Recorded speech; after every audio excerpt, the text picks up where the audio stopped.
हनुमान जी ने उन्हें कथा सुनाई। उन्होंने कहा कि जो इतनी प्यारी कथा सुना रहा है वो मेरे सामने प्रकट क्यों नहीं होता। हनुमान जी प्रकट हो गए सूक्ष्म रूप लेकर। माता ने पूछा कि आपका परिचय कैसा। हनुमान जी ने बताया कि मैं रामदूत हूँ। माता ने कहा कि नर बानर संग कहूँ कैसे, एक मनुष्य और बानर में संगति कैसे हुई। राम जी ने पूरी कहानी बताई।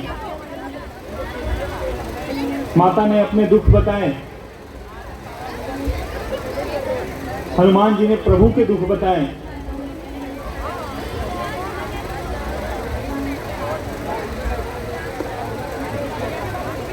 माता काफी दुखित थी। माता के अंदर भय था कि एक माह के बाद होगा क्या। वह यह सोच रही थी कि एक मास के बाद क्या होगा, और यह सारा दृष्टांत हनुमान जी ने देख लिया था। उन्होंने सोचा कि अभी मुझे जाने में, खबर बताने में, सेना आने में, युद्ध करने में समय है। तब तक माता को ढांढस कैसे बनवाया जाए। और प्रभु ने पहले ही आज्ञा दे दी है कि मुझे लंका में आग लगाना है। व्हाट्सएप पे मैसेज आ गया है मुझे। तो जब तक मैं कुछ करूंगा नहीं, तब तक यह कार्य कैसे होगा। अच्छा, वहां पर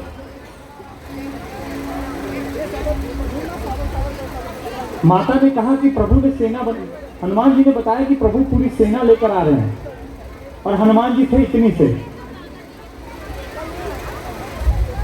माता देखकर उनके सोच रही हैं कि प्रभु को हुआ क्या है कि इतनी इतनी सेना लेकर वो आ रहे हैं। यहां महाभट राक्षस हैं, एक से एक वीर योद्धा। हनुमान जी से उन्होंने पूछा कि अच्छा पुत्र बताओ, सबका साइज सेम है क्या? सब सेम साइज के हो आप लोग पूरी सेना में? हनुमान जी मुस्कुराए और उन्होंने अपना भयंकर रूप प्रकट किया। जय श्री राम।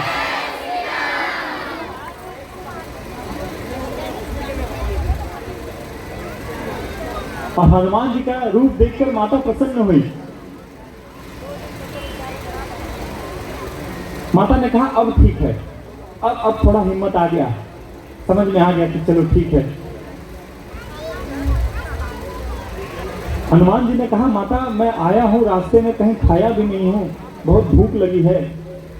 यहाँ पर बड़े बगीचे हैं और बहुत अच्छे अच्छे फल हैं, क्या मैं खा लूँ? अब हनुमान जी को दोनों चीज सिद्ध करना था।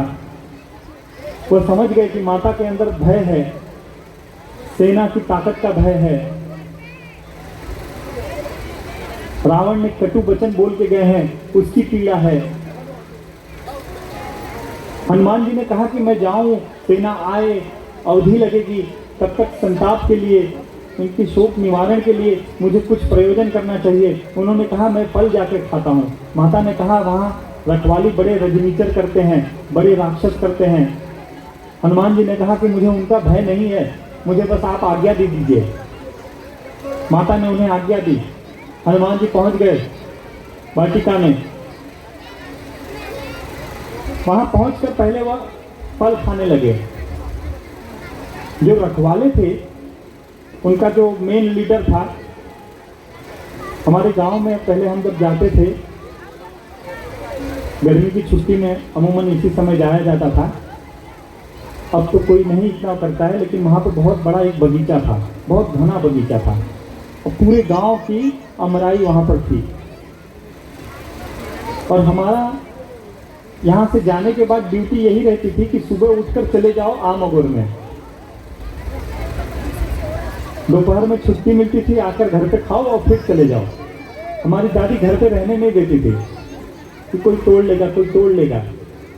और बाकी लोग जो रहते थे वो यह देखते थे कि किस पेड़ की निगरानी कोई नहीं कर रहा है, जिसका छोड़ के गया है उसका तोड़ लो।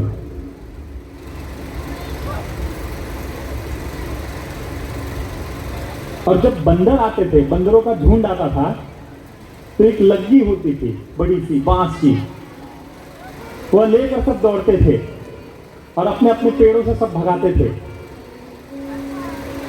हनुमान जी पहुंचे, फल खाए, एक वृक्ष से दूसरे वृक्ष, दूसरे से तीसरे कूदने लगे। जो रखवाले थे वो सोचे बंदर आया है, उन्होंने जाकर कहा महाराज लग्गी बंदर आया है। महाराज ने कहा कितने हैं? हमारे यहाँ तो झुंड आते थे, यहाँ एक ही थे। उन्होंने कहा एक ही है।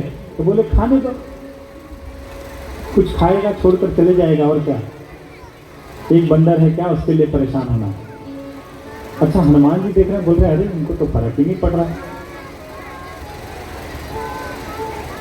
अब जब देखी कि इन्हें फर्क नहीं पड़ रहा है, तब वो उठ के वृक्ष उखाड़ने लगे।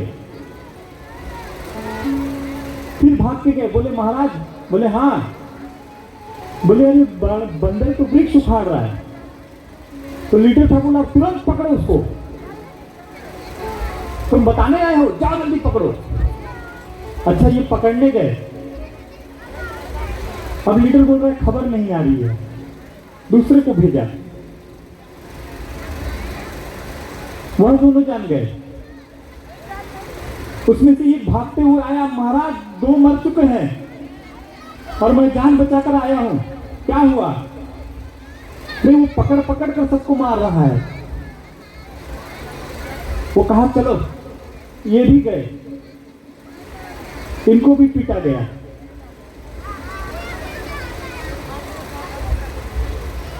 और गए पुकारत कछु अधमारे, जिन्हें थोड़ी बहुत चोट लगी थी, जो यहां से पहले से ही भयभीत हो गए थे, वो भाग लिए। और भागते हुए जाकर उन्होंने महाराज को बताया कि महाराज एक बानर आया हुआ है, पूरी वाटिका उजाड़ रहा है, वृक्ष उठा उठा तोड़ रहा है। महाराज ने कहा एक बानर के लिए तुम राज्यसभा में चिल्ला रहे? कहा कि अरे महाराज, आधे रखवालों को उसने मार दिया है। महाराज ने कहा ठीक है। उसने कुछ योद्धा भेजे, योद्धा वहां पर पहुंचे, उनकी भी यही गति। फिर महाराज के पास खबर पहुंची कि महाराज जितने भेजे थे 10% वापस आए हैं। महाराज ने फिर अक्षय कुमार को भेजा। अक्षय कुमार पहुंचा, हनुमान जी से उसका भयंकर युद्ध हुआ और युद्ध में अक्षय कुमार का वध हो गया। जब अक्षय कुमार का वध हुआ तो पुनः सब भागते हुए पहुंचे कि महाराज मर गया। महाराज पूछे बंदर मर गया? बोले नहीं, अक्षय कुमार मर गए। अब महाराज सोच में पड़ गए कि आखिर कौन आ गया है, कौन है इतना शक्तिशाली जिसने अक्षय कुमार को मार दिया। उन्होंने मेघनाथ को बोला कि जाओ और उसे मारना मत, उसे जीवित पकड़ कर लाना। मेघनाथ चला साजो साज के साथ और इसके साथ महासुभट थे। और जब यह पहुंचे और इन्होंने देखा, हनुमान जी ने कूद कर एक बड़ा सा वृक्ष उखाड़ा और मेघनाथ की तरफ फेंका और एक कस के मुक्का मारते ही पेड़ पर चढ़ गए। मेघनाथ मूर्छित हो गए। मेघनाथ मूर्छित होकर पड़े हैं और वह समझ गए कि अभी आंख खोला में कभी कभी लड़ाई होती है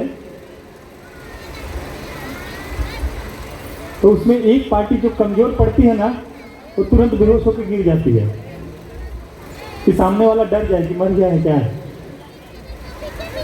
ये भी जान बचाने की एक कला है, नहीं तो सामने वाला उठ जाएंगे तो सामने वाला कहीं और पीट न दे। मेघनाथ गिरे हुए हैं, उठ नहीं रहे हैं। हनुमान जी सोच रहे हैं चल दिए कहां, अभी तो काम था इनसे। और मेघनाथ धीरे से आंख खोले, देखे ऊपर बंदर है, फिर बंद। बोले पड़े रहो, अभी भलाई नहीं है। मेघनाथ के साथ जो सुबह थे वो पहुंचे हनुमान जी के पास। और हनुमान जी किसी को मारते नहीं थे, रगड़ते थे। मर्दी मही डारे, तुलसीदास जी लिखे हैं कि पकड़ के रगड़ते थे, जैसे माताएं सिलवट पे रगड़ती हैं उस तरह रगड़ देते थे। और आपको पता है यदि चोट लग जाए, हाथ टूट जाए तो कम दर्द होता है, और यदि छिला जाए तो बहुत दर्द होता है, तो बहुत दिन तक दर्द होता है। कोई डर के मारे हनुमान जी के पास जाए नहीं कि देंगे छिला जाए। टूटल तो ठीक बात, पट्टी उट्टी लाख के हो जाए काम, लेकिन दहिया छिला जाए तब काम ना हो। उसमें जो चलाक थे वो खड़े हो गए भागने की तैयारी में कि इधर मेघनाथ मरे, उधर हम भागे महाराज के पास कि महाराज खबर लेके आए हैं, बच जाएंगे। और तब तक मेघनाथ उठा, उसने सोचा कि यह साधारण बंदर नहीं है, इस पर मुझे ब्रह्मास्त्र का प्रयोग करना पड़ेगा। और उसने ब्रह्मास्त्र साधना की और हनुमान जी की तरफ दे मारा। अच्छा, हनुमान जी को यह वरदान था कि उन पर कोई भी अस्त्र शस्त्र काम नहीं करेगा। हनुमान जी को पता था कि ब्रह्मास्त्र मेरे पर काम नहीं करने वाला। ब्रह्मास्त्र की मर्यादा रखने के लिए हनुमान जी ने कहा कि इनसे तो मिल लिए हैं, थोड़ा राजाओं से मिल लें, इनके जो मुखिया हैं उन्होंने भी मिल लें। ब्रह्मास्त्र की मान रखते हुए हनुमान जी बंध गए, बेहोश हो गए। जब हनुमान जी को मूर्छित देखा तो उसने अपने सारे सिपाहियों को बुलाया और कहा कि बांधो इसे, जल्दी बांधो, बढ़िया से बांध दो। कोई पहुंचे नहीं, गलती से भी जाग गए तो क्या होगा। कैसे भी हिम्मत करके हनुमान जी को बांधा गया और उन्हें पकड़कर लेकर आया गया। हनुमान जी पहुंचे लंका की सभा में। लंका की सभा का यह हाल था कि बड़े से बड़े देवता लंका में बंदी बनकर खड़े रहते थे। कहते हैं कि पवन देव उनके यहाँ झाड़ू लगाते थे। कुबेर को जीत लिया था, रावण के पुत्र ने मेघनाथ को जीत लिया था। वे वहां पर पहुंचे। हनुमान जी के अंदर जाएं तो सामने वाले के वैभव का प्रभाव हमारे अंदर पड़ता है। किसी बड़े आदमी के यहाँ जाइए तो उसकी शान देखकर हम थोड़े सहम जाते हैं, यह सोचकर कि अरे बड़ा ये होगा। पर हनुमान जी के अंदर तनिक भी प्रभाव नहीं पड़ा, रावण का थोड़ा भी प्रभाव नहीं पड़ा। हनुमान जी ने जाकर यह सारी स्थिति देखी, मुस्कुराने लगे। रावण ने पूछा कि कौन हो तुम? इन्होंने अपना परिचय दिया, कहा गेट पर बताया था, पासपोर्ट है मेरे पास, रामदूत हूं मैं।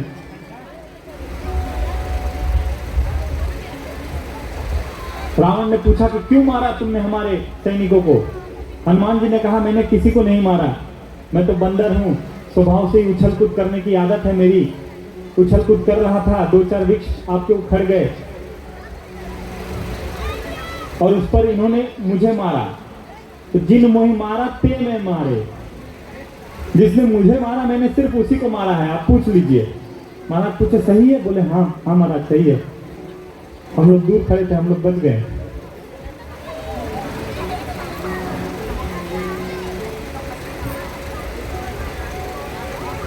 हनुमान जी ने समझाया रावण को कि मैं राम का दूत तुम्हें समझाने आया हूं, तुम समझ जाओ और सीता जी को वापस दे दो। प्रभु बड़े निर्मल हैं, तुम्हें माफ कर देंगे। और यह बात सुनकर रावण क्रोधित हो गया, कहा मूर्ख, तू बंदर होकर मुझे शिक्षा देता है?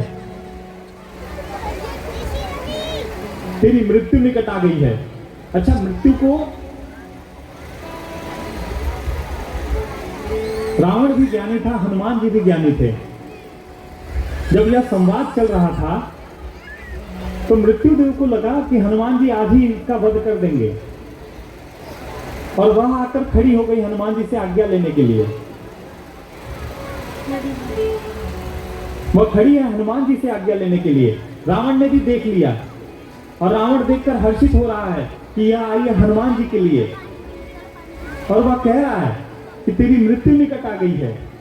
इस पर हनुमान जी ने कहा कि नहीं, ये उल्टा है, तुम समझने में भेद है तुम्हारे, ये उल्टा है, यह उल्टा है, तुम भेद को समझो। अब इस पर रावण और क्रोधित हो गया। उसने कहा कि इसका तुरंत वध कर दिया जाए। और जैसे ही उसने कहा कि इनका वध किया जाए, विभीषण जी पहुंच गए वहां पर।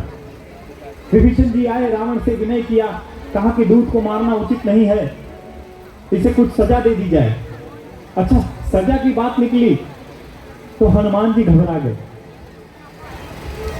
वो सोचने लगे कि ये सारी फसाद की जड़ कहां से शुरू हुई थी? नाक कान काटने से। कहे कि कहीं ये हमारा नाक कान कटवा देगा तब क्या होगा।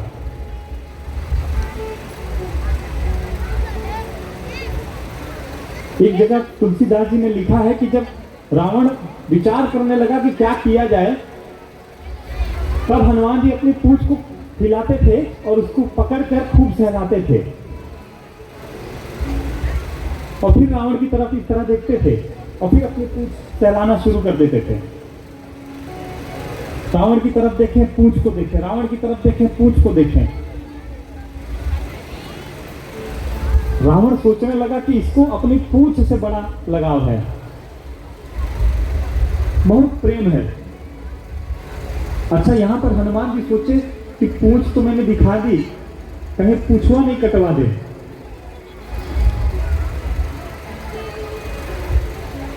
कहीं मेरी पूंछवा नहीं कटवा दे, तब फिर गड़बड़ हो जाएगी। इस पर रावण जैसे ही बोलने वाला था, तब तक सरस्वती जी आके उसके जीभ पर वास कर दी और उन्होंने उसकी मति फेरी। रावण ने कहा कि इसकी पूंछ पर आग लगा दो। अब यह सुन के ही हनुमान जी हंस पड़े, बोले हो गया, तेल मिल गया, तब से मैं सोच रहा था कहां से मिलेगा। बोलिए पवन पुत्र हनुमान की। बोले महाराज, तेल का काम हो गया। भगवान ने बोला था आग लगाने के लिए, देखो इधर व्यवस्था करके बैठे हैं, तब से उधर मैं परेशान था। बोले अब हो जाएगा। फिर सोचो पूंछ तो छोटी है और व्हाट्सएप आया है कि पूरा लंका जलाना है। अब हनुमान जी बोले कि ये कार्य किया जाए कि थोड़ा यहां पर खेल किया जाए।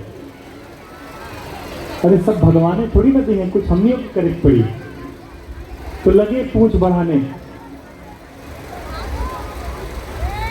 अब रावण लगे उस पर कपड़ा बांधने। कपड़ा बांधकर तेल में भिगो कर रावण की पूंछ पर, हनुमान जी की पूंछ पर कपड़ा बांधा जा रहा है और हनुमान जी पूंछ बढ़ा रहे हैं। बढ़ाते बढ़ाते हनुमान जी इतना बढ़ाए कि पूरे राज्य का, पूरे राज दरबार में जितना था उतना कपड़ा खत्म हो गया। सब आए, बोले महाराज कपड़ा खत्म। बोले अच्छा। अब कोई कार्य होता है, मांगलिक कार्य, तो एक आदमी के बस में नहीं है कि कार्य हो जाए। जैसे हमारा यही कार्य हो रहा है, आप लोग देखते होंगे कि बहुत लोग इसमें सहायक करते हैं, सपोर्ट करते हैं। अब राक्षसों का मांगलिक कार्य क्या होगा? यही होगा, पूंछ जलानी है। बोले राज्य से कपड़ा मांगा जाए। सबके घर पर चंदा लगाया गया, कपड़ा लेकर आओ, बानर को जलाना है। सब खुशी खुशी तेल में भीगा भीगा कपड़ा लेकर आने लगे। अब हनुमान जी को यह भी पता चल गया कि कहां कहां जलाना है। देखो, जो भी लोग कुछ देते हैं उनको बदले में प्रसाद जरूर मिलता है। हनुमान जी कहे कि ठीक है, जहां जहां से चंदा आएगा वहां वहां प्रसाद दिया जाएगा। और पूरे राज्य में पूंछ फैलाने लगे। सबका घर नोट कर लिए कि हाँ, यहां से आया है, यहां से 2 आया है, यहां से 3 आया है, यहां से 4 आया है। और पूरे राज्य से घी और कपड़ा खत्म हो गया, तेल और कपड़ा खत्म हो गया। एक विभीषण जी थे, उनके घर पे कुछ नहीं आया था। बोले ये बेकार आदमी है, इनको नहीं प्रसाद दिया जाएगा, ये चंदा नहीं दिए हैं।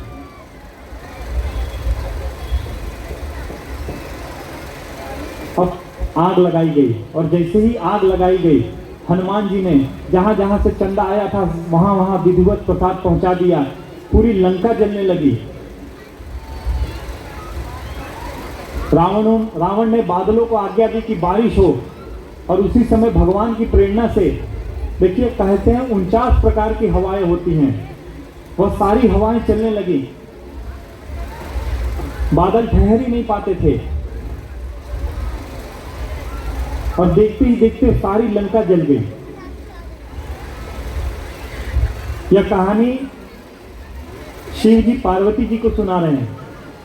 शिव जी ने कहा कि पूरी लंका जल गई, पर हनुमान जी की पूंछ नहीं जली। और पूंछ इसलिए नहीं जली कि अग्नि भी श्री राम जी का ही दूत है और हनुमान जी भी श्री राम जी के ही दूत हैं, और इसलिए पूंछ नहीं जली। जिसने अग्नि को बनाया है उसी ने हनुमान जी को बनाया है। हनुमान जी ने समुद्र में कूदकर पूंछ बुझाई और जाकर माता के पास खड़े हो गए और माता से कहा कि अब आप थोड़े दिन के लिए संतोष रखिए, मैंने अपने बल का परिचय दे दिया है और मैं अभी बहुत छोटा हूं मेरी सेना में।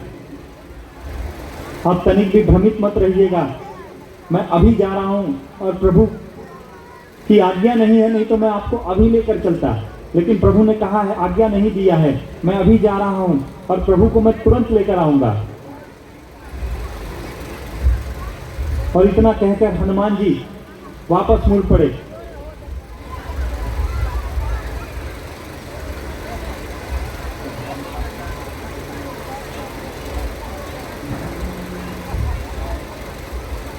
सीता माने हनुमान को, साथ में इनके साथ उनके सहयोगी बराबर श्रीमान वीरेंद्र सिंह जी के जो भी मंच पे आए, गोपाल झा जी के साथ भी मंच पर आए, मुकेश चौधरी जी आप भी मंच पर आए, शैलेश जैन जी इन्होंने 5,100 रुपये का सहयोग दिया है संस्था को, कृपया आप भी मंच पर आए। श्रीमान इंदु यादव जी, संजीव झा जी, इस संस्था के कार्यकर्ता भी है ये सभी लोग, श्रीमान परवेश चौहान जी, श्रीमान शैलेंद्र सोनी जी, श्रीमान गणेश चौहान जी, श्रीमान शिव कुमार चौहान जी, श्रीमान रमेश प्रजापति जी, कृपया आप सभी लोग मंच पर आए और गुरु जी से आशीर्वाद प्राप्त करें, अंगवस्त्र प्राप्त करें। और गुरु जी से अनुरोध है कि हम सभी के लाडले कमलेश यादव जी को श्री राम की प्रतिमा देकर भी सम्मानित करें। आज सभी मेहमान यहाँ पे पधारे, आप सभी लोगों को श्री राम नवमी सेवा संस्था की तरफ से बहुत बहुत साधुवाद। ये ऐसे व्यक्ति है इस काम के, मैंने देखा फेसबुक पे लाइव किए थे, पहले यहाँ जितनी भी गंदगी थी इन्होंने साफ करवाया, इनके लिए जोरदार तालियां। और हमारी संस्था की तरफ से कमलेश यादव जी को बहुत बहुत साधुवाद है और आपसे अनुरोध है कि कृपया आप 2 शब्द हमारी संस्था के लिए बोले। और इनके सहयोगी गोपाल भाई पूरा सोशल मीडिया पे छाए रहते हैं, इनका भी बहुत सहयोग है। गोपाल झा जी के लिए भी जोरदार तालियां। और ये माइक और ये मंच में हम सभी के लाडले को सौंपता हूँ।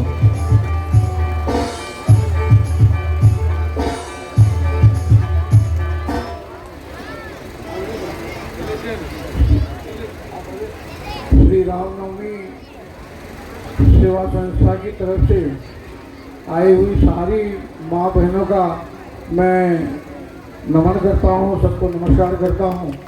आदरणीय व्यासपीठ उनको भी नमस्कार करता हूँ, नमन करता हूँ।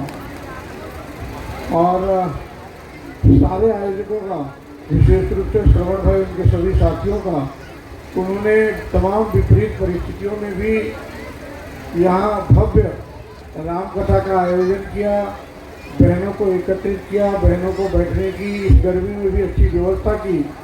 मैं उनकी पूरी टीम को साधुवाद देता हूँ, धन्यवाद देता हूँ। और ऐसी अपेक्षा रहता हूँ कि जिस भाईचारे और एकत्रित करके लोगों को आपने यह कार्यक्रम आयोजित किया है, आने वाले दिन में ऐसे ही और भव्य कार्यक्रम आप और आपके साथियों के हाथों से हो।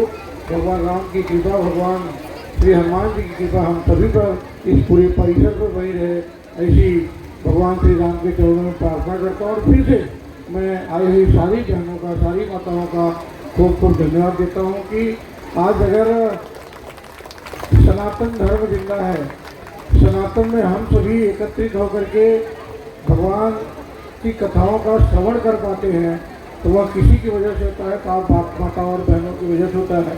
और आप सभी लोगों से मैं विनती करूंगा कि कल जो भव्य रैली निकलने वाली है श्री रामनवमी निमित्त, आप सभी उसमें जिस संख्या में शामिल हो सकती है उससे भी डबल संख्या में जोश खरोश के साथ शामिल हो, जिससे आने वाले दिनों में भगवान श्री राम के प्रति हमारी श्रद्धा क्या है और भगवान श्री राम किस तरह से हमारे समाज का आने वाले दिनों में हमारे परिसर का भला कर सकते हैं। क्योंकि देखिए, जहाँ अच्छे लोग होते हैं वहाँ बुरे भी लोग होते हैं।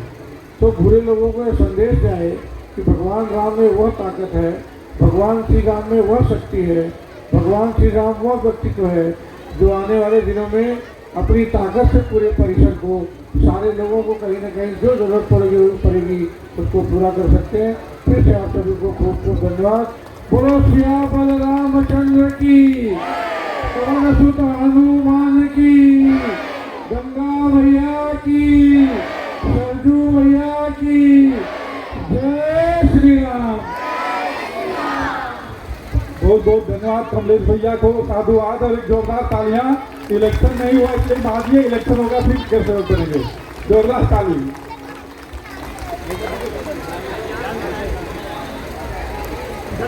भैया आप आसन ग्रहण करें।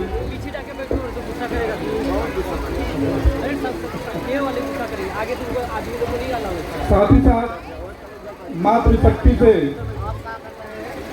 शीला तिवारी जी समस्त परिवार यहाँ पे गुरु जी के लिए अंग वस्त्र भेंट करना चाहते हैं। मैं उन्हें मंच पे आमंत्रित करता हूँ। शीला तिवारी जी को जोरदार तालियों से आप लोग उनका अभिनंदन करें, स्वागत करें। उनके साथ में उर्मिला पांडे मैडम को मैं मंच पे आमंत्रित।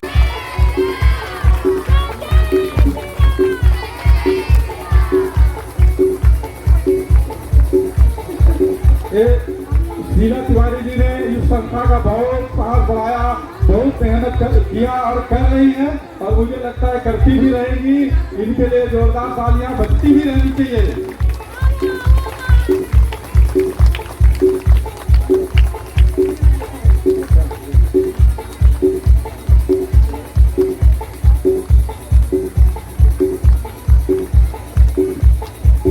और हमारे जो दैनिक यजमान जी, ये भी बहुत मेहनत कर रहे हैं। आज जब तो दैनिक के लिए ताली बजाइए, एक तो बात पूरा करना, बजाते रहो और ऐसी ताली बजाओ कि पूरे नगर को पता चले कि राम भक्त बैठे कहीं।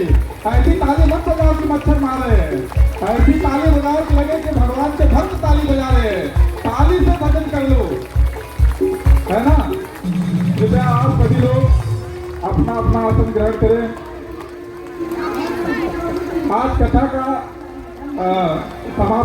समापन का अंतिम दिन है, तो एकदम खुशी उल्लास से ताली वाली बजाइए, डांस कीजिए, जोश में रहिए, खुशी मनाइए, है ना।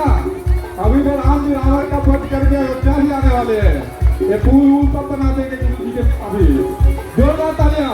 और गुरु जी से विनती है कि कथा फिर से शुरुआत करें।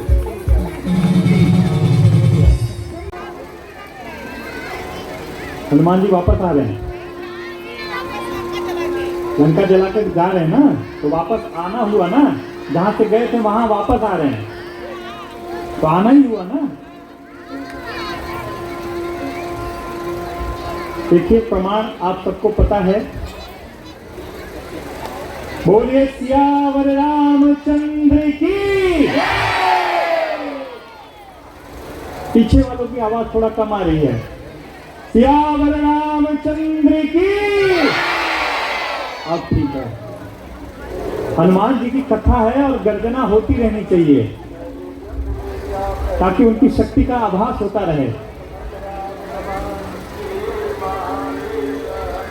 हनुमान जी लंका जलाकर पुनः आए।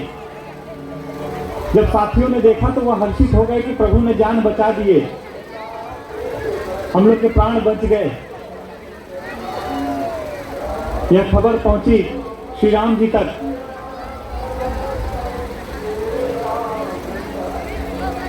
यह खबर पहुंची श्री राम जी तक, वह भी हर्षित हुए। श्री राम जी ने हनुमान जी से पूछा कि माता का क्या हाल है, सीता का क्या हाल है।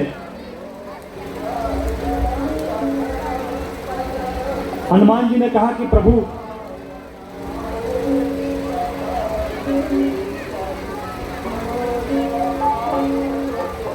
बहुत दयनीय अवस्था है और आप शीघ्र चलिए, शीघ्र सेना को लेकर और शीघ्र माता को लेकर आया जाए। पूरी कहानी बताई। लंका दहन की कहानी हनुमान जी ने नहीं बताई। हनुमान जी अपनी तारीफ खुद नहीं करते, लंका दहन की तारीफ सुग्रीव जी ने बताई। और हनुमान जी सकुचा रहे थे क्योंकि इसकी आज्ञा नहीं थी उनके पास।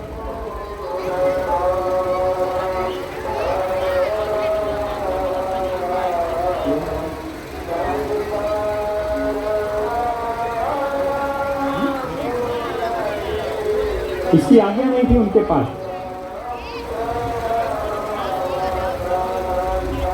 प्रभु ने सीता जी का हाल पूछा। इस पर हनुमान जी ने कहा, एक मार्मिक वचन बताया उन्होंने कहा कि माता कह रही थी कि जो उनका शरीर है वह रुई के समान है, सूखे रुई के समान, और राम जी का जो विरह है वह अग्नि के समान है। सूखे रुई में हल्की सी भी एक अग्नि की ज्योति लग जाती है तो वह तुरंत जल जाता है, और इसके संपर्क में यह तुरंत जल जाना चाहिए, पर यह जल नहीं रहा है। और जल क्यों नहीं रहा है?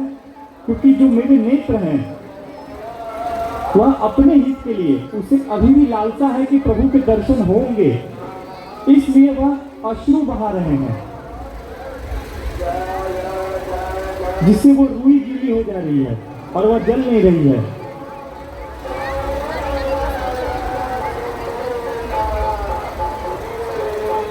माता की निशानी लेकर आए थे हनुमान जी, वह निशानी प्रभु को दी। प्रभु ने देखा और तुरंत ही आज्ञा दिया, सेना तैयार की जाए।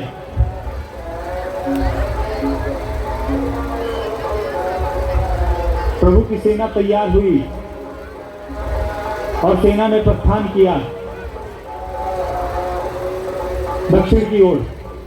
यहां सेना चली और वहां लंका में घर घर यह बात चली गई कि जिसका दूत आया था उसने यह गति कर दी हमारी, जो स्वयं आ जाएगा तब हमारा क्या होगा।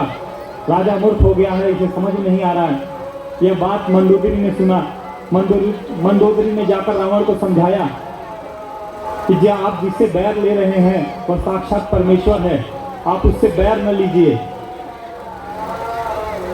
रावण ने कहा कि वह मनुष्य है, बानर है, और यह दोनों हमारे आहार हैं,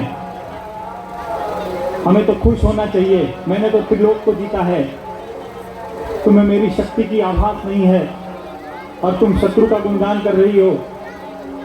नारी का स्वभाव होता है भयभीत होना। तीनों लोक में मुझ समान कौन विजेता है?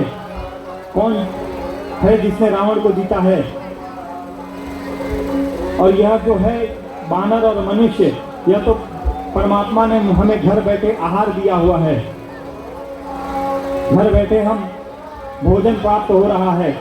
वो आएंगे, निश्चय उन्हें खाकर कुछ दिन जी जाएंगे। मंदोदरी समझ गई। देखिए, जब सर पर विनाश सवार होता है तो अहित की बातें भी अच्छी नहीं लगती। रावण पहुंचा, रावण अपनी सभा में पहुंचा और सारी प्रताप देखने के बाद, हनुमान जी का प्रताप देखने के बाद, हनुमान जी का बल देखने के बाद भी, देखिए जो बड़े पद पर होता है उसे कुछ लोगों से थोड़ा बचकर रहना चाहिए। एक आम बोलचाल की भाषा में कहें तो उनके जो खास चमचे होते हैं उनसे उन्हें बचकर रहना चाहिए।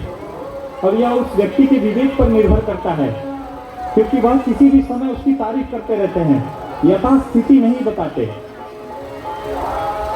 रावण की झूठी तारीफ सब कर रहे हैं, और इस चमचे की खासियत होती है कि जब तक बर्तन में लगा रहेगा तब तक उसे खाली करता रहेगा, और जब बर्तन पूरा खाली हो जाएगा तब बजने लगेगा। उसके पहले वह आवाज भी नहीं करेगा। आप किससे राय ले रहे हैं? 3 लोगों का नाम बताया, सचिव, वैद, गुरु। तीनी जो प्रिय बोले भय आस। यदि आपका सचिव भय के कारण, आपसे भय के कारण आपके लिए प्रिय वचन बोल रहा है तो वह हितकारी नहीं है। यदि वैद आपसे भय के कारण आपके लिए प्रिय वचन बोल रहा है तो वह भी हितकारी नहीं है। और गुरु यदि भय में आपके लिए प्रिय वचन बोल रहा है तो वह भी हितकारी नहीं है। और रावण के भय से रावण की जय जयकार सब कर रहे हैं।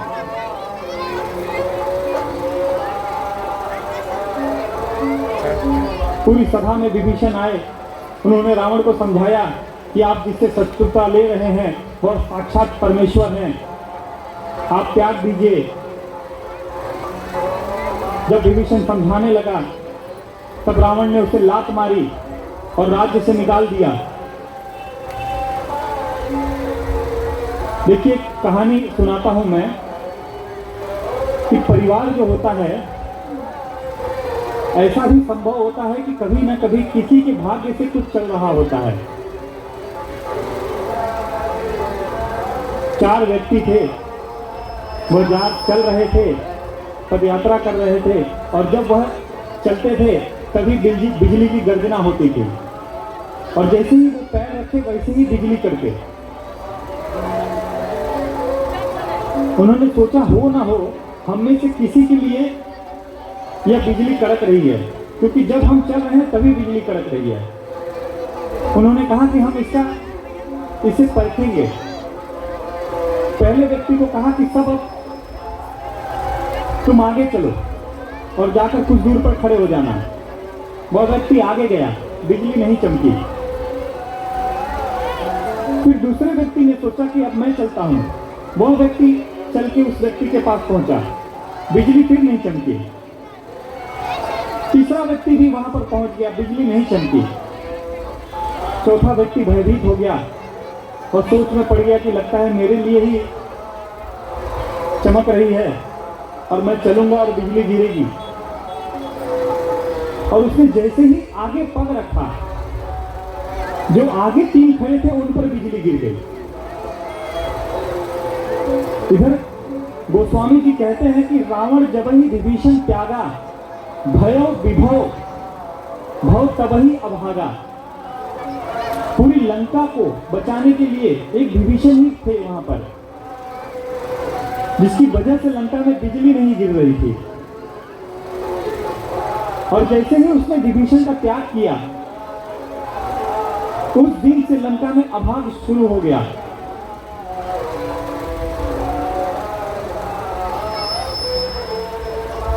विभीषण के लाख समझाने के बाद भी जब रावण न समझा, तब विभीषण ने रावण को कहा कि आपने भले गलती की है पर मैं नहीं करूंगा, और मैं जा रहा हूं प्रभु के पास। और विभीषण वहां पे प्रभु के पास पहुंच गया।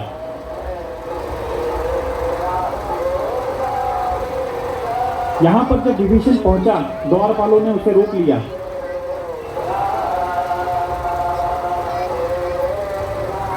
जाकर राम जी तक खबर पहुंचाई गई कि दशानन का भाई आया है मिलने। राम जी ने सुग्रीव को बुलाया और पूछा कि क्या किया जाए। सुग्रीव ने कहा कि यह निशाचर है, हमारा भेद लेने आया है, हमारी सेना का भेद लेने आया है। मेरे विचार से तो इसे बांध कर रख लेना चाहिए।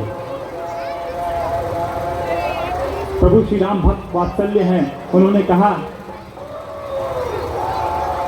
कि तुमने विचार तो ठीक कहा है, पर मेरी यह खासियत है कि जो मेरे सम्मुख आता है वह अभय हो जाता है, निर्भय हो जाता है। मैं उसे बांध नहीं सकता। प्रभु ने कहा कि यदि हमारा भेद भी लेने आया हो तो भी यह उचित है, क्योंकि वह हमारी सेना का बल देखेगा और जाकर रावण को बताएगा, और हो सकता है कि उसी से रावण का मनोबल गिर जाए।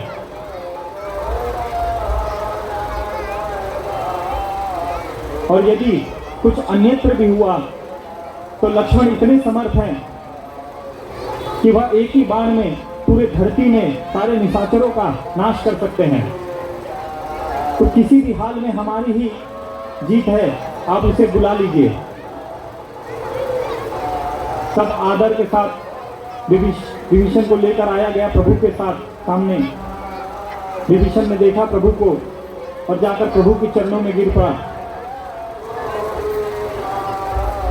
विभीषण की दीनता देखकर प्रभु ने उसे अभय बनाया। यहाँ पे विभीषण को देखते ही, जैसे ही विभीषण को देखा, प्रभु ने कहा कि आओ लंकेश आओ। विभीषण को देखते ही प्रभु ने उसे लंकेश बना दिया। बोलिए सियावर रामचंद्र की।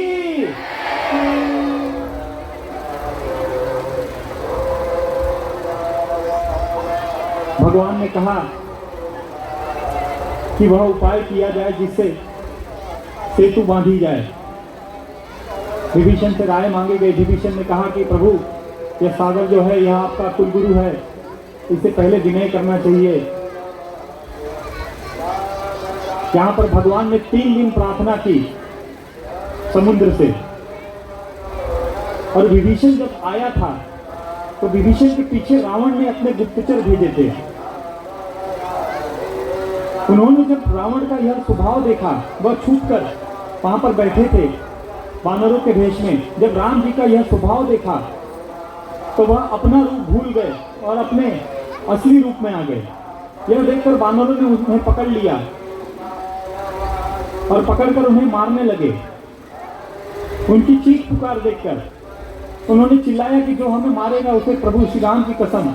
और यह सुनकर लक्ष्मण जी मुस्कुराए और उन्हें छुड़वा दिया। लक्ष्मण जी यह सोचकर मुस्कुराए कि शत्रु का दूत है और बचने के लिए प्रभु श्री राम का नाम का उपयोग कर रहा है। लक्ष्मण जी ने उन्हें छुड़ाया, एक पाती लिख कर दी कि जाकर अपने एक मूर्ख राजा को दे देना। वह लोग लेकर उस पाती को आगे बढ़े। यहाँ पर प्रभु 3 दिन तक प्रतीक्षा कर रहे हैं। वह लोग लेकर जब चिट्ठी रावण के दरबार में पहुंचे तो रावण ने पूछा उनसे कि बताओ सेना का क्या हाल है, कैसी है सेना, उस विभीषण का क्या हाल है, उस राम का क्या हाल है जिनकी मृत्यु अब 4 दिन के लिए शेष बची है।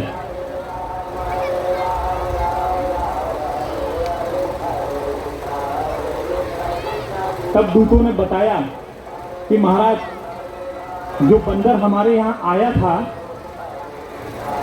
वह उनके समाज का सबसे कमजोर बंदर था। जो आया था यहाँ पर और जिसने लंका जलाई वह भी सबसे कमजोर बंदर था। और मैंने पूरी सेना को देखा है, पूरी सेना में मुझे कोई ऐसा नहीं दिख रहा था जो आपसे न जीत सके। और महाराज, मैंने यह सुना है कि 18 पदम की टोली है। पदम 18 जूठप बंदर। एक हिंदी में गणना होती है, हम करते हैं इकाई, दहाई, सैकड़ा, हजार, 10,000, लाख, 10 लाख, करोड़, 10 करोड़, अरब, 10 अरब, खरब, 10 खरब, मील, 10 मील, पदम। 18 पदम संख्या है, टोली है। अब आप समझ जाइए कि कितने वानर हैं। यह बात सुनकर भी रावण मन में तो भयभीत हुआ पर उसने जाहिर न किया। और उसने, देखिए, रावण पहले ही समझ चुका था कि वह उससे भक्ति होने वाली नहीं। और वह जानता था कि जब तक प्रभु से हट नहीं करेगा, युद्ध नहीं करेगा, उसकी मुक्ति का कोई रास्ता है नहीं। वह एक मन से तो प्रसन्न था,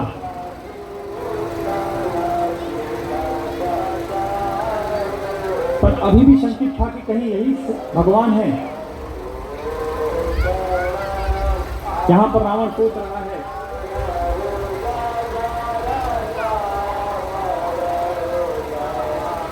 और वहां पर 3 दिन बीतने के बाद जब समुद्र प्रसन्न नहीं हुए, तब रावण ने क्रोध करते हुए धनुष बाण उठाया और कहा कि आज मैं समुद्र को सुखा दूंगा।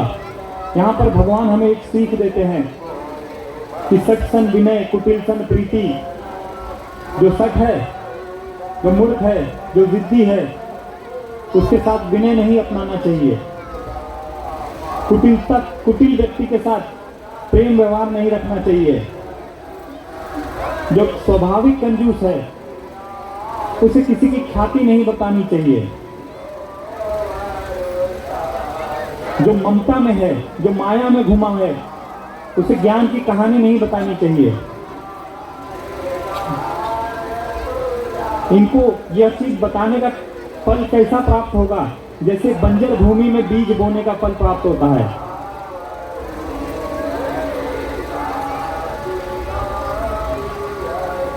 और यह कहकर भगवान ने बाण को संधान किया, और जब बाण को संधान किया और समुद्र के अंदर ज्वाला उत्पन्न होने लगी, तब समुद्र देव विप्र का वेश बनाकर हाथ में नाना प्रकार की मणियां लेकर उपस्थित हुए और भगवान से क्षमा याचना की। उन्होंने कहा कि प्रभु, मैं जड़ हूं और यह मर्यादा आप ही ने बनाई है और मैं अपनी स्वभावतः विवश था। समुद्र से भगवान ने रास्ता मार्ग पूछा। समुद्र ने कहा कि आपकी टोली में नल और नील करके 2 बानर हैं जो शिल्पकारी में बहुत ही उन्नत हैं और उन्हें वरदान मिला हुआ है कि यदि वह छू कर किसी चीज को समुद्र में डाले तो वह डूबेगा नहीं। प्रभु ने कहा ठीक है, और सेतु बांधने की रचना प्रारंभ हुई। उसमें एक गिलहरी का प्रसंग है।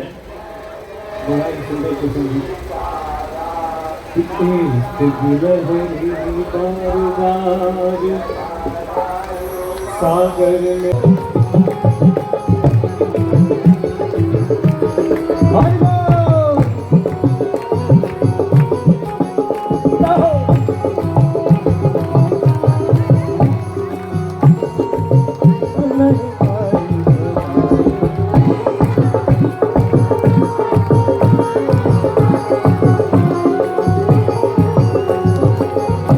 प्रभु गिलहरी की सेवा करते हैं और गिलहरी को हाथ में उठाते हैं और कि काम करो ऐसा कि पहचान बन जाए, हर कदम चलो ऐसा कि निशान बन जाए।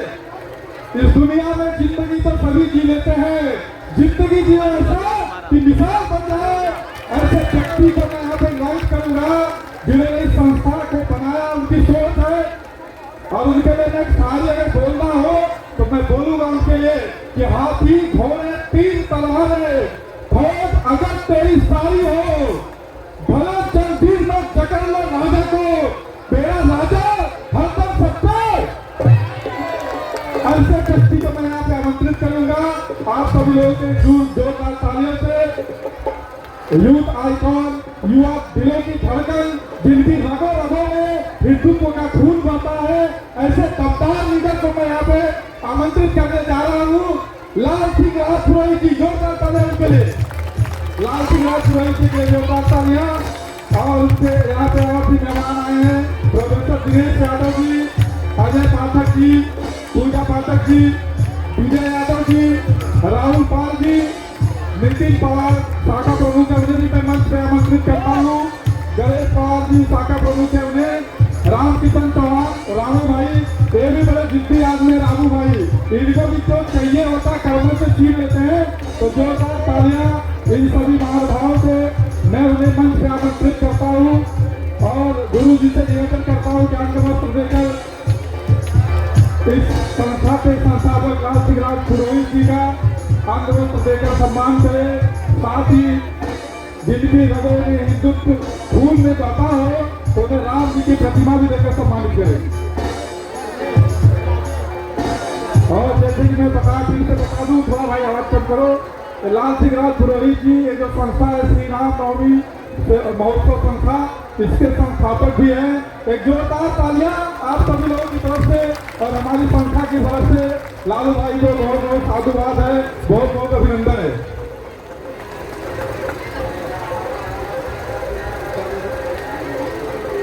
और मैं लालू भाई से आग्रह करूंगा कि संस्था के लिए 2 शब्द।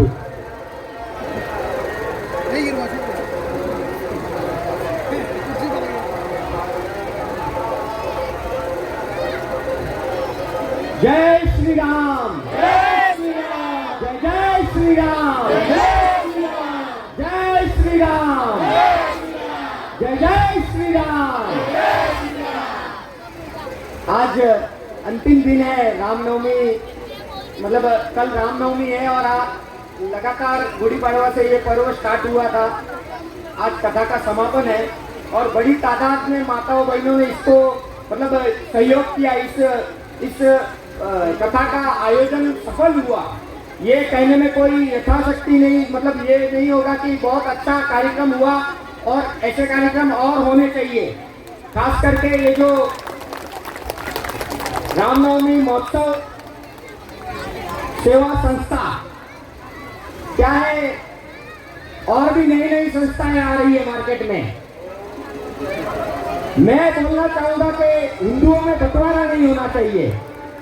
अपना धर्म एक है और सबको एक रहना है। योगी जी ने बोला बटेंगे तो कटेंगे, क्यों बांट रहे हो यार? हमको सबको एक होना है, बटना नहीं है। जहां जहां धर्म को जरूरत होगी हमेशा मैं खड़ा हूं धर्म के साथ में। कहते हैं ना कि धर्म की जीत हो, अधर्म का नाश हो, तो धर्म की जीत के लिए हम सबको एक होना पड़ेगा। तो मैं यही बोलना चाहूंगा कि जो हरि इच्छा करी मनमाई, हरि प्रसाद दुर्लभ नहीं। मतलब अगर हम इच्छा कर लेते हैं, कोई दृढ़ विश्वास कर लेते हैं, तो भगवान हमको मदद करते हैं। जो हरि है वो प्रसाद रूपी हमको मदद करते हैं और वो हमारा काम सफल होता है।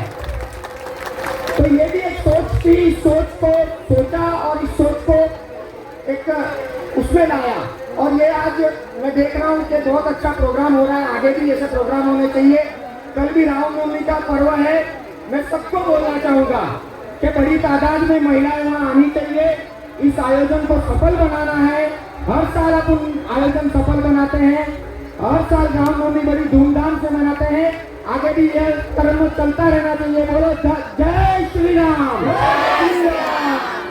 जब जब धर्म को जरूरत होगी मैं हमेशा विधर्मियों के खिलाफ लड़ता रहा हूं, कभी इनसे भागा नहीं। जो भी मेरे ऑफिस पर आया उसको मैंने मदद की है और जहां जहां धर्म को जरूरत की है वहां मैं हमेशा खड़ा रहा हूं। मेरे अंदर एक भाव है कि रघुवर इतना दीजिए जामे कुटुंब समाए, मैं भी भूखा ना रहूं साधु न भूखा जाए। तो हमेशा ये सोच लेकर चला हूं और आगे भी चलता रहूंगा। और विधर्मी तो आते रहेंगे, अपने यहाँ खलल डालते रहेंगे। पहले भी राक्षस लोग डालते थे तो उसके खिलाफ हम लोग लड़ते थे, आगे भी लड़ते रहेंगे, हम पीछे नहीं हटेंगे। मैं आपको बोलना चाहूंगा, युद्ध नहीं जिनके जीवन में वो भी बड़े अभागे होंगे। या तो प्रण को तोड़ा होगा या फिर रण से भागे होंगे। तो हम ना तो रण से भागने वाले हैं ना युद्ध से डरने वाले हैं। जय श्री राम, जय श्री राम, जय श्री राम, जय श्री राम। कल रामनवमी का पर्व है, बड़ी रैली निकलेगी।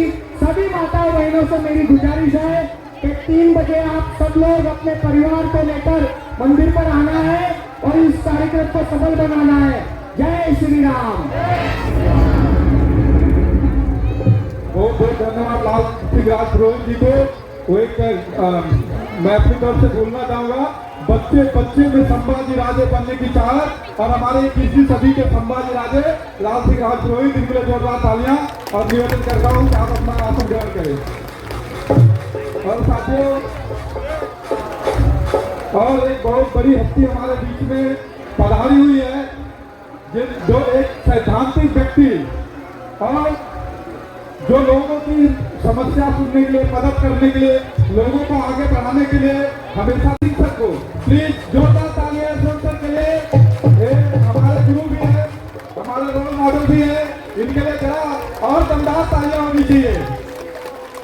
ये राजनीति पैसे के लिए नहीं, राजनीति बदलाव के लिए करते हैं, लोगों में बदलाव लाने के लिए, व्यवस्था में बदलाव लाने के लिए। तो प्लीज एक बार एक ऐसी ताली बजाओ, ऐसी ताली बजाओ कि पूरे एरिया में पता होना चाहिए कि राम भक्त करते हुए हैं। जोरदार तालियां।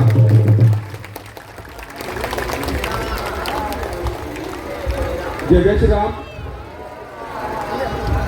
बोले श्री रामचंद्र भगवान की, बोले बजरंगबली महाराज की,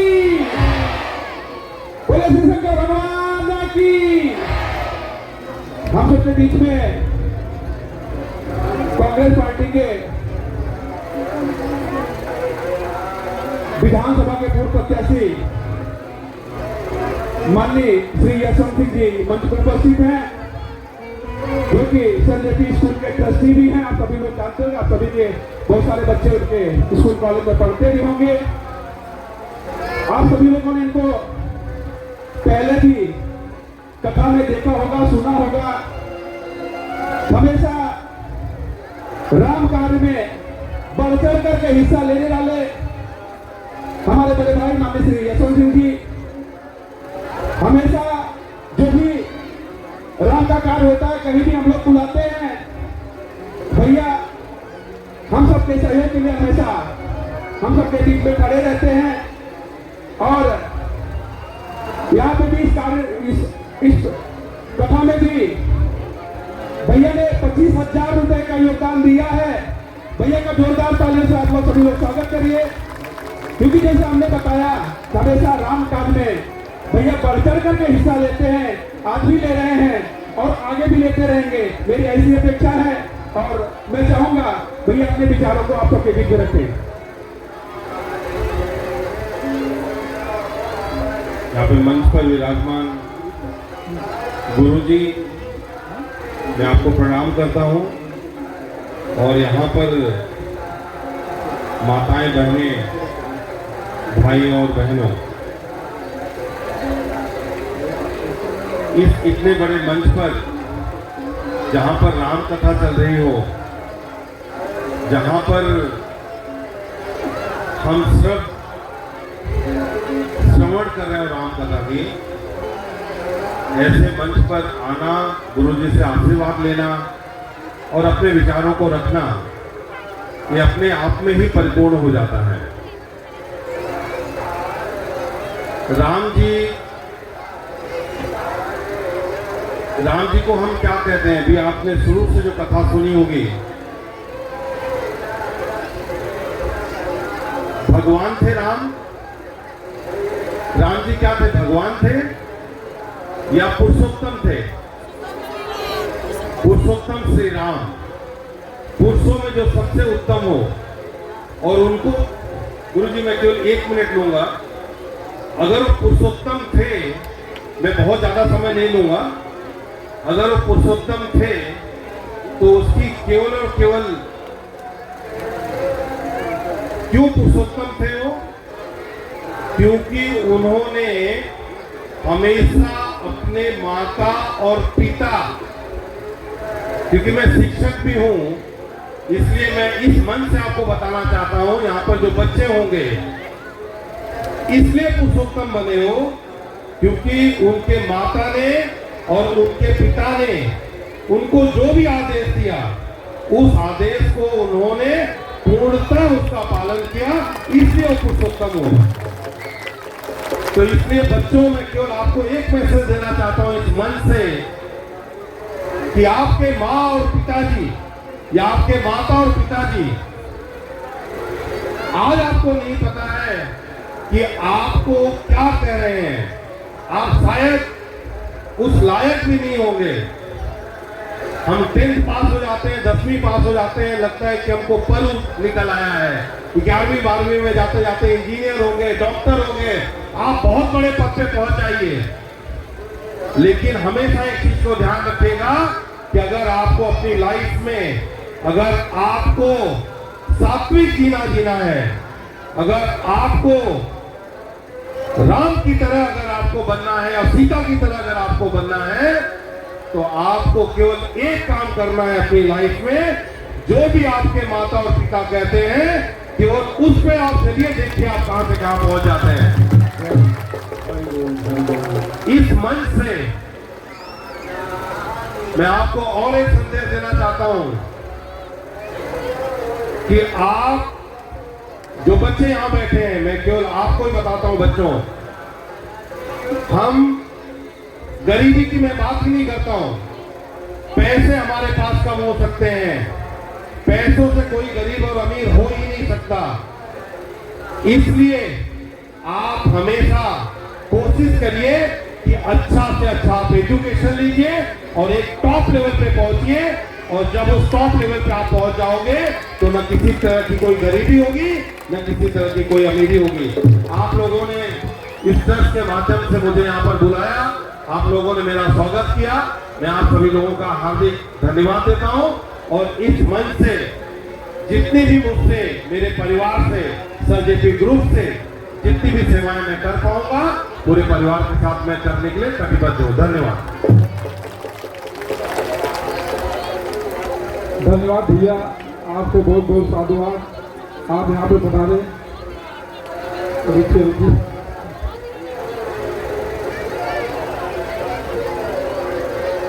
और साथ ही साथ समाज सेवक जयशंकर सिंह ठाकुर जी को मैं मंच से आमंत्रित करता हूँ। ऐसा पहले से ही है। बीना सिंह जी समाज सेविका कृपया मंच पे आए। श्रवण झा, गाड़ी फिफ्थ गियर में चलाई जाएगी।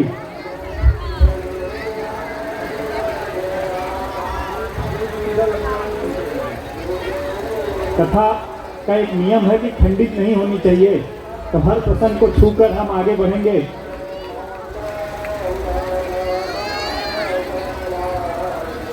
लंका पर सेतु बनी, सेतु बांधकर सेना वापस लंका में पहुंची। श्री राम जी की मंदोदरी ने और श्री राम के रावण के मंत्रियों ने बहुत समझाया रावण को, रावण समझा नहीं। श्री राम जी ने अंगद को दूत रूप में भेजा, अंगद गए वहां पर और अंगद ने रावण को बहुत समझाने का प्रयास किया, पर रावण फिर भी नहीं समझा। अंगद पुनः लौट कर आए और आकर श्री राम जी को बताया कि प्रभु अब युद्ध अनिवार्य है।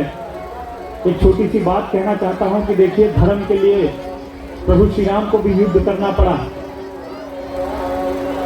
और यह लड़ाई अपनी होती है। इसलिए हमें हमेशा यदि धर्म के लिए, देखिए अधर्म हम करते नहीं हैं, लेकिन धर्म के लिए यदि युद्ध करना पड़े तो हमें उसमें अवश्य सहयोग करना चाहिए, किसी भी रीति से, जितनी भी अपनी बल हो। यहाँ पर अंगद जी ने एक और बात समझाई थी कि यदि प्रभु की निंदा कहीं हो रही हो और हम समर्थ हैं तो सामने वाले की जीभ काट लेनी चाहिए, और यदि हम असमर्थ हैं तो अपने दोनों हाथ से कान बंद करके वहां से भाग जाना चाहिए। युद्ध शुरू हुआ, सेना की 4 टोलियां बनाई गई। पहले ही दिवस में रावण की आधी सेना खत्म हो गई। युद्ध के दूसरे दिन कुंभकर्ण को जगाया गया। कुंभकर्ण का रावण ने, राम जी ने वध कर दिया। तीसरे दिन मेघनाथ आए, उन्होंने लक्ष्मण को शक्ति बाण मारा, लक्ष्मण जी बेहोश हो गए। हनुमान जी सुषेण वेद के साथ वेद को घर समेत उठा लाए लंका से। लक्ष्मण जी का इलाज निश्चित हुआ, संजीवनी बूटी लेकर आए। यहाँ पर एक छोटा सा प्रसंग है, यह प्रसंग मैं बताऊंगा। ऐसे बहुत सारे प्रसंग हैं, छोड़ने की इच्छा तो नहीं हो रही है, लेकिन समय का अभाव है। जब आप जैसे श्रोता मिलते हैं तो बोलने का भी अलग एक आनंद होता है और अंदर से भाव आता है कि जितना हमें पता है वो सब बता दो।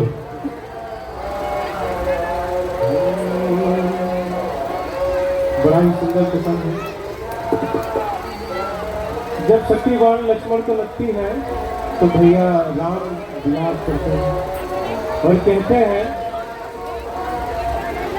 कि शक्ति बाण लगन लक्ष्मण के रोग लेगा घुराई, हरे अखिया खोला बबुआ कि शक्ति बाण लगन लक्ष्मण के रोग लेगा घुराई। भाव जग गया और उन्होंने पूरा पर्वत जब उठाया तो उन्हें ऐसा लगा कि अब मेरे से बलशाली अब कोई है नहीं।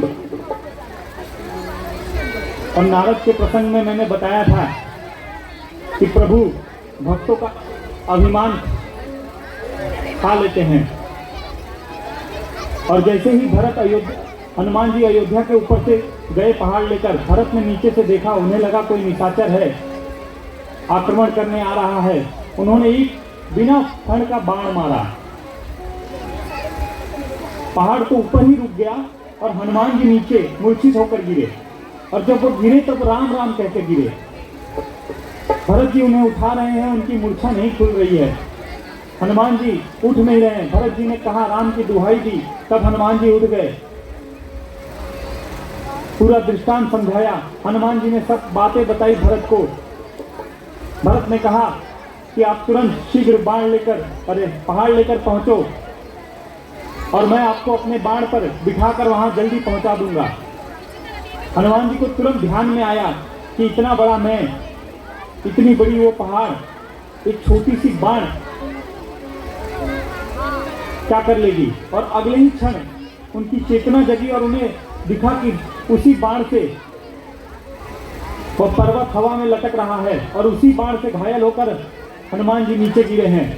उन्हें प्रभु की माया समझ में आ गई और उन्होंने भरत जी से निवेदन किया कि महाराज, अब मैं समझ गया हूं कि यह घटना क्यों हुई। हनुमान जी लेकर संजीवनी बूटी पहुंचे, भरत जी का लक्ष्मण जी का इलाज हुआ।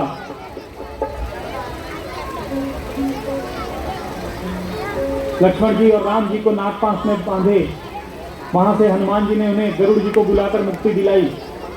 लक्ष्मण जी ने मेघनाथ का वध किया, फिर रावण का वध हुआ। रावण को जितनी बाण प्रभु मारते थे और जितनी बार उसका सर काटते थे वह पुनः उग जाता था। 2 दिन तक प्रभु रावण का सर काटते रहे और वह उगता रहा। अंत में विभीषण ने रावण की मृत्यु का कारण बताया और प्रभु ने एक साथ 31 बाण संधान किए। 10 बाण उसके 10 सिरों के लिए, 20 बाण उसके 20 भुजाओं के लिए और 1 बाण उसकी नाभि पर। और रावण राम राम कहते हुए क्रोध में प्राण त्याग दिया। मरते वक्त रावण ने राम का नाम लिया था, क्रोध ही वश लिया था, इसलिए प्रभु ने उसे सद्गति दी। बोले सियावर रामचंद्र की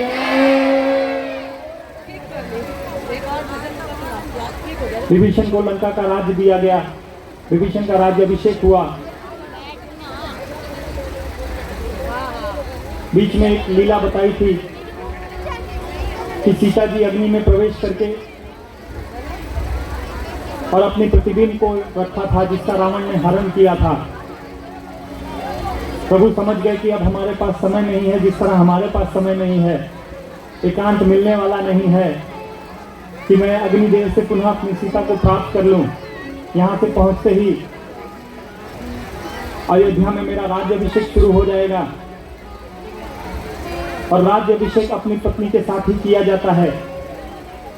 इसलिए प्रभु ने अग्नि परीक्षा की लीला रची, जहां पर प्रतिबिंब की सीता जी जाकर जल गईं और अग्निदेव जी ने असली सीता जी को अग्नि से बाहर भेजा।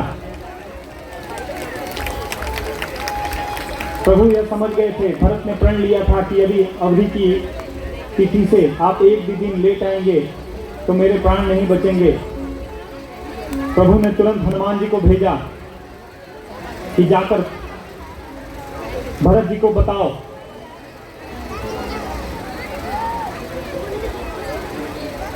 बोलिए श्याम रामचंद्र की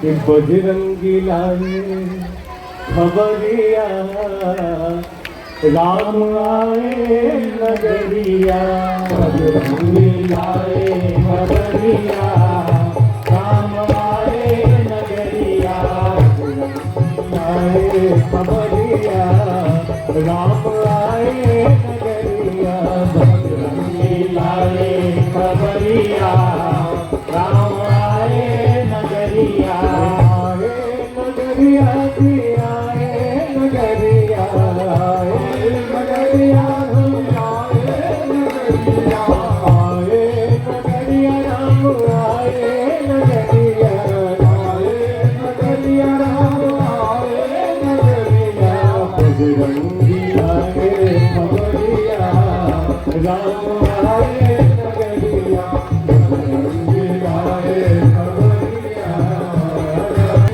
नगरिया, बजरंगी आए खबरिया, राम आए नगरिया।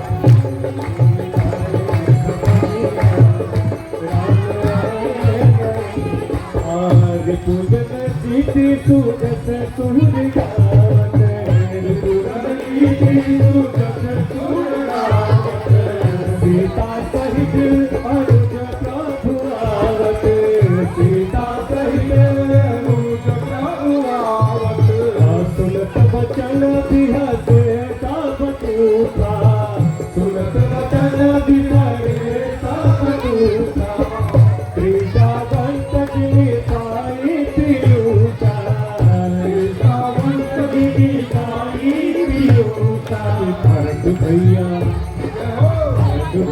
सुन भय गवरिया, राम आए नगरिया, गवरिया भय गवरिया, राम आए नगरिया,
प्रिय वचन सुनाए, मोहे परम प्रिय वचन सुनाए, सुन के खबर तुरा अवध हर साए, सुन के खबर तुरा अवध हर साए, मारुति सुत में कपि हनुमाना, मारुति सुत में कपि हनुमाना, नाम में सुन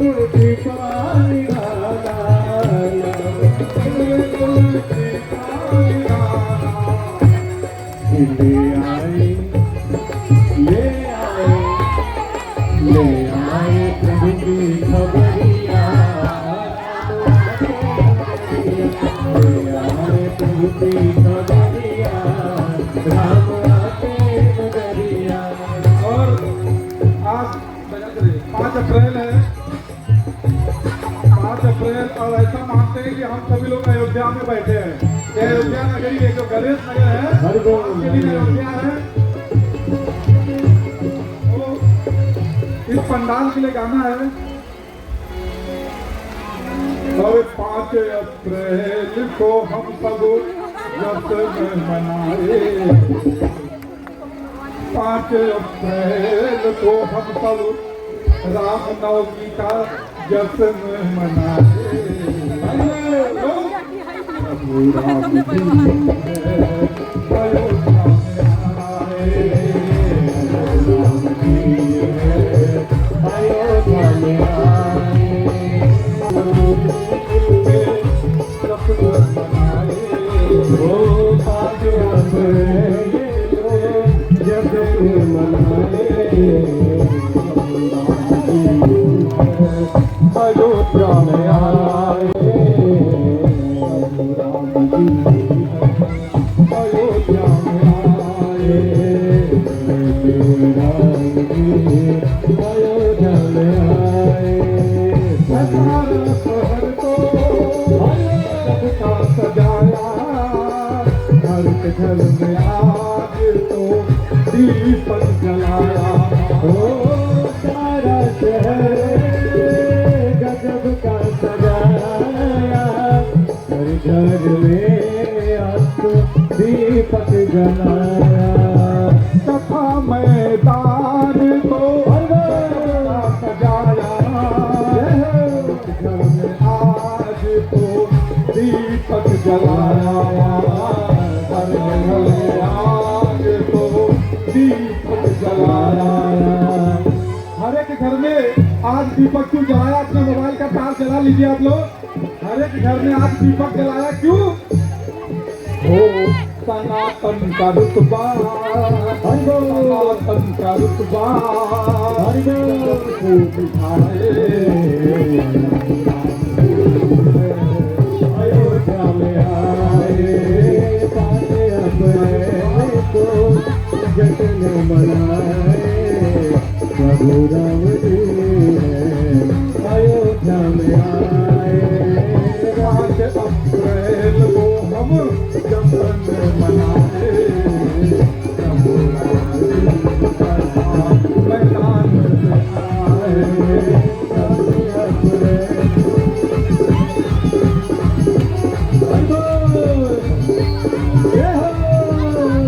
अयोध्या में सनातन का रुतबा जगत को दिखाए, राम जी अयोध्या में आए। जगत को दिखाए, अयोध्या में आए। कुछ ही क्षणों में हम अपन तरफ बढ़ेंगे। बैठिए, धीरज मत खोइए, कृपया बैठ जाए। अंतिम दिवस राम जी सबको लेकर अयोध्या आए। रास्ते में हर वह स्थान दिखाया जहाँ जहाँ वह रुके थे और जहाँ जहाँ युद्ध का प्रयोजन हुआ, सारे स्थान दिखाकर प्रभु पहुँचे अयोध्या। अयोध्या में पहुँचते ही उनका राज्याभिषेक हुआ और इसके बाद प्रभु ने अयोध्या में कहते हैं 12,500 वर्ष तक राज्य किया और अपने सारे अयोध्या वासियों के साथ वैकुंठ धाम को चले। एक आखिरी छंद है, जिसे भी याद हो वह हमारे साथ गाए। और इस छंद से पाइन के ही गति पतित पावन राम भजी सुनि सठ मना कनिका जामिल व्याध गिद बजदा दिखल तारे घना आवीर जमन तिरात खस तो पचादियति अघुरूप थे करि नाम भारत देवी पावन होई राम नमा केसरी के लाल मेरा छोटा साएगा, जो केसरी के लाल मेरा छोटा साएगा, जो केसरी के लाल मेरा छोटा साएगा। मेरे राम जी से कहते ना जय सिया राम, मेरे राम जी से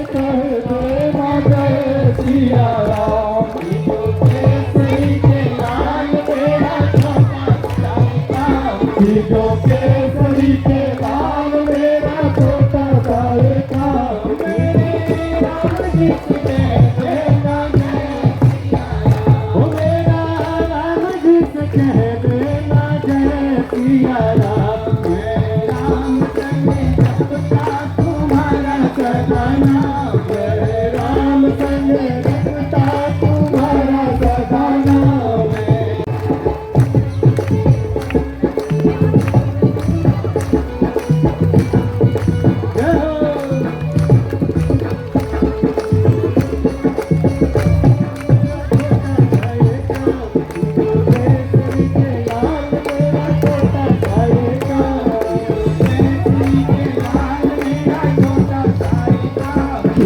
केसरी के लाल मेरा छोटा सा ये काम,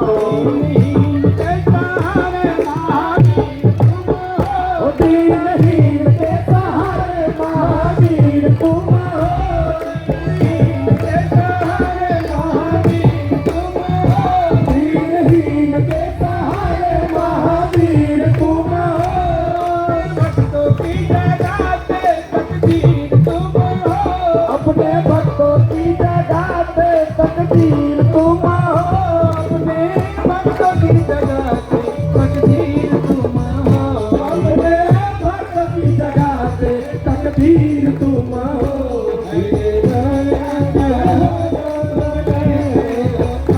हर दुखिया का हाल तुम लेते हो ताव, हर दुखिया का हाल तुम लेते हो ताव, हर दुखिया का हाल तुम लेते हो ताव।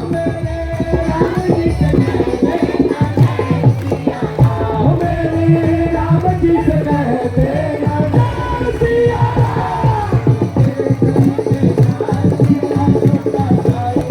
होती तो केसरी के लाल मेरा छोटा सा ये गाँव, जो केसरी के लाल मेरा छोटा सा ये गाँव, जो केसरी के लाल मेरा छोटा सा ये गाँव।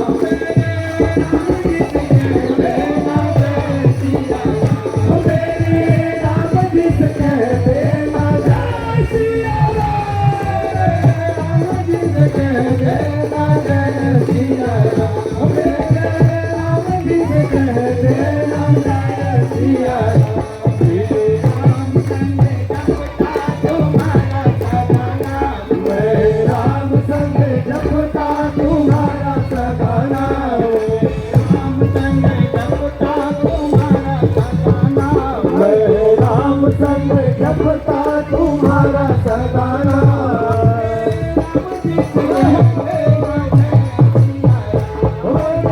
राम जी से कह देना जय सिया राम, राम जी से कह देना जय सिया राम, राम जी से कह देना जय सिया राम।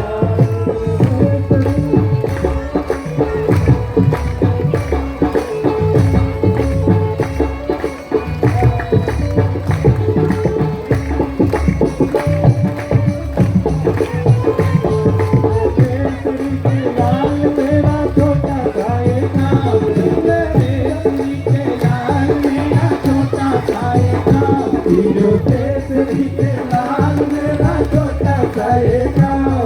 महाबली महाज्ञानी महासंत तुम हो, महाबली महाज्ञानी महासंत तुम हो, महाबली महाज्ञानी महासंत तुम हो, महाबली महाज्ञानी महासंत तुम हो, डूबे हुए बागों में बसंत तुम हो, डूबे हुए बागों में बसंत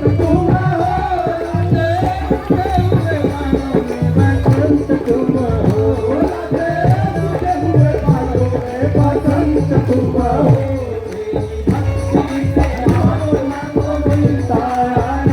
तेरी भक्ति से आत्मा को मिलता आराम, तेरी भक्ति से आत्मा को मिलता आराम, तेरी भक्ति से आत्मा को मिलता आराम।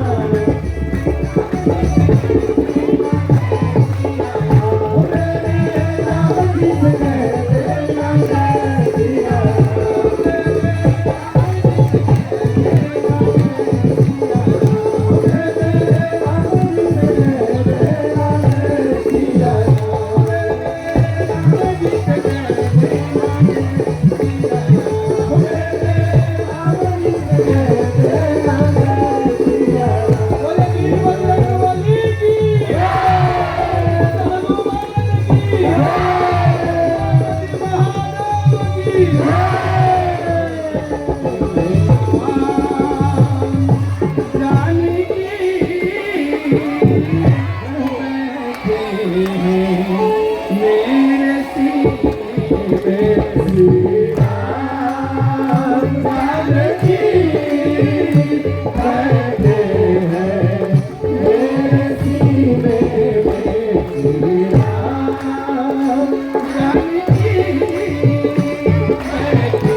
मेरा नाम रितु है।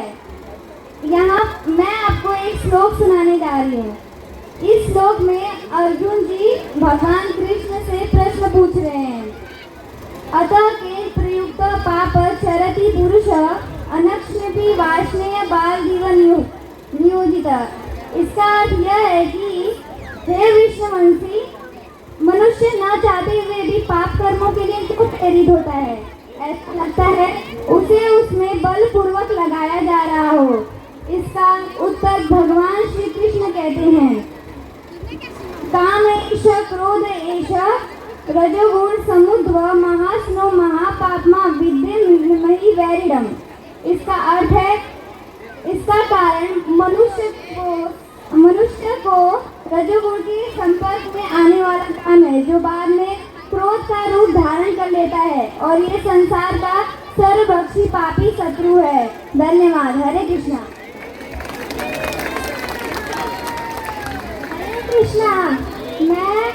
मेरा नाम रानी विश्वकर्मा है। मैं आपको एक श्लोक सुनाना चाहती हूँ। मन मना भव मद भक्तो मध्याजी मां नमस्करु मामेश्वसी सत्यम ते प्रतिजाने प्रियोसी में। अर्थात सदैव मेरा चिंतन करो, मेरे भक्त बनो और मुझे प्रणाम करो। इस प्रकार तुम निश्चित रूप से मेरे पास पाप भोगने नहीं पड़ेंगे। और अगर तुम ब्रह्मा की भक्ति करके ब्रह्मा के धाम में जाओगे तो तुम्हें भौतिक जगत पे जाकर पाप भोगने पड़ेंगे। धन्यवाद। हरे कृष्णा।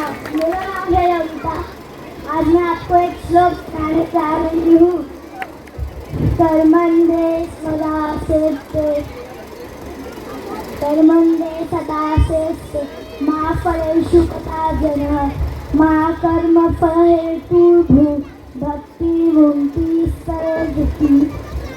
अर्थ, आपको हमेशा भगवान की भक्ति करना चाहिए। जो भक्त भगवान की भक्ति नहीं करता उससे भगवान बहुत कृष्णा। हरे कृष्णा। मेरा नाम यादव सोनम है। मैं आपको भगवद गीता का एक श्लोक सुनाना चाहती हूँ। अध्याय 1। यदा यदा हि धर्मस्य ग्लानिर् भवति भारतम् अभ्युत्थानमधर्मस्य तदात्मानं सृजाम्यहम्। इसका अर्थ ये है कि जब जब इस पृथ्वी पर धर्म की हानि होती है तब अधर्म बहुत बढ़ता जाता है। जब जब मैं भगवान इस पृथ्वी पर जन्म लेता हूँ। हरे कृष्णा। राधे राधे। हरे कृष्णा। जय श्री राम। मेरा नाम निखिल यादव है। हम आपको भगवद गीता का श्लोक सुनाना चाहते हैं। पत्रम पुष्पम फलम तोयम यो मे भुक्त्या प्रेक्षति तदहम भक्तयुग प्रयासति प्रयतात्मना। अर्थात यह तात्पर्य यह है कि जो भक्त भगवान को पत्र या पुष्प फल, तोयम अर्थात जल, कुछ भी अगर भगवान को जल पर पुष्प फल जो भी अगर श्रद्धा भाव पूर्वक अर्पण करता है तो भगवान उसको स्वीकार करते हैं। आपको कोई भी वस्तु अर्पण करने से पहले संकोच नहीं करना चाहिए। आपके पास जो वस्तु है वहाँ आपको भगवान को अर्पण करना चाहिए। जय श्री राम। देखिए, हमने आपसे पहले भी कहा था कि यहाँ पे कथा कराना केवल हमारा उद्देश्य नहीं है। हमारा उद्देश्य यह है कि आपके घर में अध्यात्म को हम लेके जा रहे हैं। तो मेरी यहाँ पे जितनी माताएं खड़ी है, मैं उनसे निवेदन करता हूँ कि हर रविवार को दोपहर को 4 बजे श्री राम या ठिकाणी उपस्थित सर्व महिला बंधू आणि भगिनींना सर्वप्रथम उद्याच्या श्री रामनवमीच्या खूप खूप शुभेच्छा।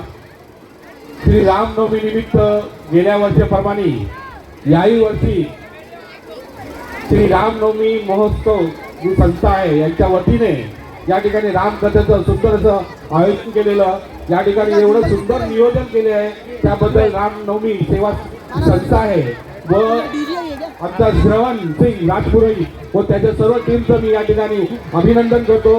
कारण खूप सुंदर गुढीपाडव्यापासून आजपर्यंत बघतोय मी या ठिकाणी की एवढ्या मोठ्या प्रमाणात महिला या ठिकाणी उपस्थित असतात। या ठिकाणी भजन जे काही भक्तिगीत जे चाललंय आहे, रामकथा ते सगळं ऐकतायत। एवढ्या मोठ्या प्रमाणात तुम्ही जो प्रतिसाद देताय तुमचंही सर्वांचं अभिनंदन।